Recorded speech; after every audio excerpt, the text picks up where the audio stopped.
আমি তখন 9 মাসের অন্তঃসত্ত্বা। আমার স্বামী মিস্টার ইয়াসিন আমার নামে করা 5 কোটি টাকার জীবন বীমার অর্থ আত্মসাৎ করার লোভে আমাকে এক খাড়া পাহাড়ের চূড়া থেকে ঠেলে ফেলে দিয়েছিল। আর এখন সবাই যে জানাজা ও দাফনকে আমার বলে বিশ্বাস করছে, সেখানে সে তার গোপন প্রেমিকা তানিয়াকে পাশে নিয়ে নির্বিকার মুখে দাঁড়িয়ে আছে, যেন সে ইতিমধ্যে জয়ী হয়ে গেছে।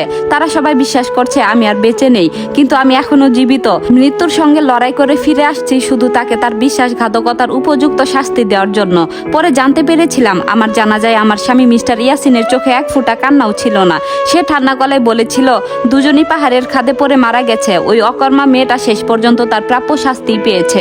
আজও কথাগুলো আমার বুকের ভেতর বিষের মতো জ্বলে। মাত্র কয়েক ঘন্টা আগেও আমি তাকে অনুরোধ করছিলাম ঝগড়া বন্ধ করে আমাকে বাড়ি নিয়ে যেতে।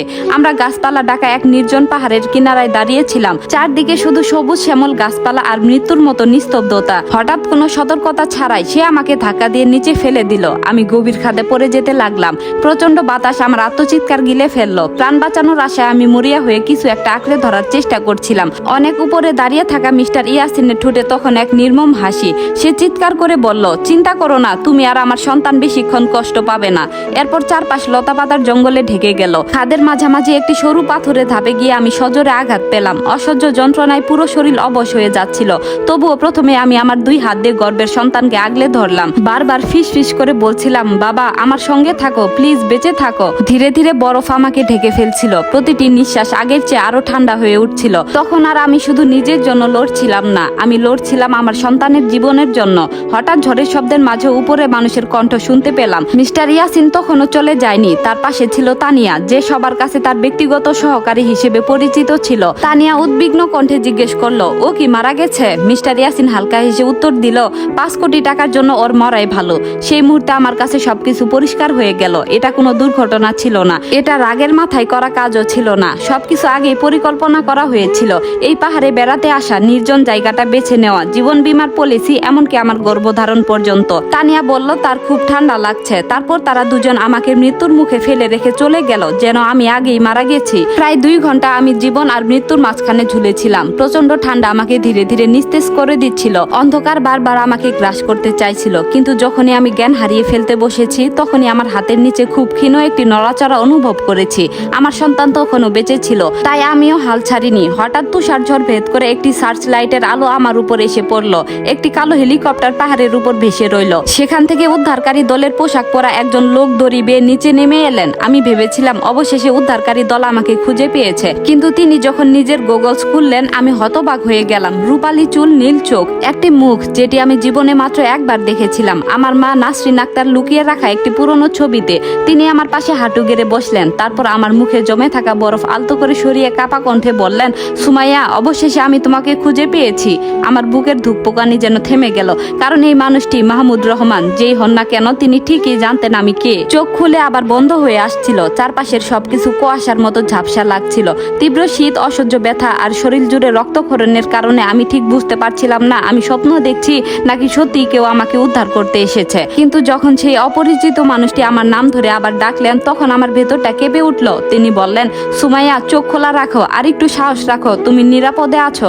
আমি কাঁপতে কাঁপতে তার দিকে তাকালাম। ঠোঁট শুকিয়ে কাঠ হয়ে গেছে। অনেক কষ্টে ফিস ফিস করে বললাম, আপনি কে?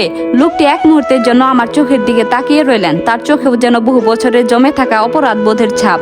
তিনি বললেন, এখন সব বলার সময় নয়, আগে তোমাকে আর তোমার সন্তানকে বাঁচাতে হবে। তিনি ওয়াকিটকিতে দ্রুত নির্দেশ দিলেন। মুহূর্তের মধ্যেই আরো 2 জন উদ্ধারকর্মী নিচে নেমে এলো। তারা অত্যন্ত সতর্কতার সঙ্গে আমার শরীরে নিরাপত্তা বেল্ট পরিয়ে দিল। একজন বারবার আমার নারী পরীক্ষা করছিল, আরেকজন আমার পেটের দিকে উদ্বিগ্ন চোখে তাকিয়ে বলল, স্যার, মা এবং শিশুর অবস্থা খুবই সংকটজনক, আর দেরি করা যাবে না। হেলিকপ্টারের শব্দ আরো তীব্র হয়ে উঠল। দড়ির সাহায্যে আমাকে ধীরে ধীরে উপরে তোলা হচ্ছিল। প্রতিটি নড়াচড়ায় মনে হচ্ছিল শরীরের হাড়গুলো ভেঙে চূর্ণ হয়ে যাচ্ছে। কিন্তু আমি শুধু একটাই প্রার্থনা করছিলাম, আল্লাহ, আমার সন্তানটাকে বাঁচিয়ে রাখুন। হেলিকপ্টারের ভেতরে উঠতে একজন চিকিৎসক অক্সিজেন মাস্ক পরিয়ে দিলেন। আমার শরীরে স্যালাইন দেওয়া শুরু হলো। কেউ একজন বলছিল রক্তচাপ দ্রুত নেমে যাচ্ছে, আরেকজন বলল কাছের হাসপাতালে নেওয়া হলে সময় নষ্ট হবে, সরাসরি তাদের নিজস্ব মেডিকেল সেন্টারে যেতে হবে। আমি অবাক হয়ে শুনছিলাম। এরা সাধারণ উদ্ধারকারী দল নয়, এদের প্রতিটি কাজ ছিল অত্যন্ত পরিকল্পিত, যেন তারা অনেক আগেই জানতো আমাকে কোথায় খুঁজতে হবে। কিছুক্ষণ পরে সেই রহস্যময় মানুষটি আবার আমার পাশে এসে বসলেন। তিনি নিজের জ্যাকেট খুলে আমার শরীরের উপর জড়িয়ে দিলেন। তার কণ্ঠে ছিল এক অদ্ভুত মমতা। তিনি বললেন, সুমাইয়া, তুমি শক্ত মেয়ে, তুমি হার মানবে না। আমি দুর্বল দুর্বল গলায় বললাম, আপনি আমার নাম জানলেন কিভাবে? তিনি উত্তর দিলেন না, শুধু চোখ নামিয়ে দীর্ঘশ্বাস ফেললেন। অবশেষে কয়েক ঘন্টার লড়াই শেষে হেলিকপ্টার একটি আধুনিক ব্যক্তিগত হাসপাতালের ছাদে অবতরণ করলো। আমাকে দ্রুত অপারেশন থিয়েটারে নিয়ে যাওয়া হলো। এরপর আর কিছু মনে নেই। যখন আবার জ্ঞান ফিরল তখন জানালার বাইরে ভোরের আলো ফুটেছে। চারপাশে সাদা দেয়াল, নানা যন্ত্রের শব্দ আর জীবাণুনাশকের গন্ধ। প্রথমে আমার হাত নিজের পেটের উপর চলে গেল। আতঙ্কে বুক কেঁপে উঠল।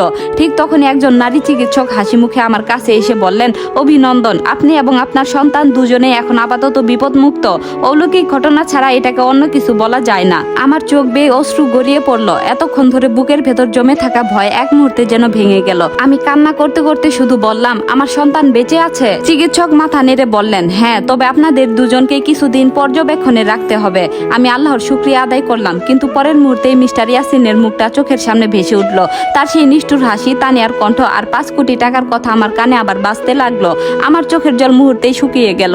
আমি মনে মনে শপথ করলাম, তুমি ভেবেছো আমি মরে গেছি মিস্টার ইয়াসিন? তুমি এখন নিশ্চিন্তে আমার জানাজা পড়ছো, আমার সম্পত্তি আর জীবন বীমার টাকা পাওয়ার স্বপ্ন দেখছো, কিন্তু তোমার সবচেয়ে বড় ভুল ছিল আমাকে পুরোপুরি শেষ করতে না পারা। সেদিন সন্ধ্যায় হাসপাতালের কক্ষে সেই রহস্যময় মানুষটি আবার এলেন। তার হাতে একটি পুরনো চামড়ার ফাইল। তিনি চুপচাপ আমার বিছানার পাশে বসে ফাইলটি টেবিলের উপর রাখলেন আর বললেন, আজ তোমার অনেক কিছু জানার সময় হয়েছে, যা তোমার মা সারা জীবন গোপন রেখেছিলেন। আমার বুক ধরফর করতে লাগলো। তিনি ফাইল খুলে একটি পুরনো ছবি বের করলেন। ছবিতে ছিলেন আমার মা নাসরিন আক্তার, তার পাশে দাঁড়িয়ে ছিলেন এই মানুষটি, অনেক কম বয়সে।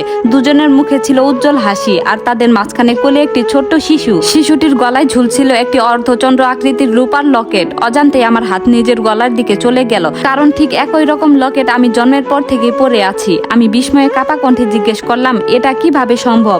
লোকটি ধীরে ধীরে চোখ বন্ধ করলেন, তারপর কাপা গলায় বললেন, কারণ সেই ছবির ছোট্ট শিশুটি তুমি সুমাইয়া, আর আমি শুধু তোমার মায়ের পরিচিত কেউ নই। তিনি বাকিটুকু বলার আগে হাসপাতালের কক্ষের দরজা হঠাৎ জোরে খুলে গেল। একজন নিরাপত্তারক্ষী দৌড়ে এসে আতঙ্কিত কণ্ঠে বলল, স্যার, বড় সমস্যা হয়েছে। কেউ একজন হাসপাতালের নিরাপত্তা ভেঙে ভেতরে ঢুকে পড়েছে। সে বারবার বলছে, সুমাইয়া যদি বেঁচে থাকে আজকে তাকে শেষ করে দেব।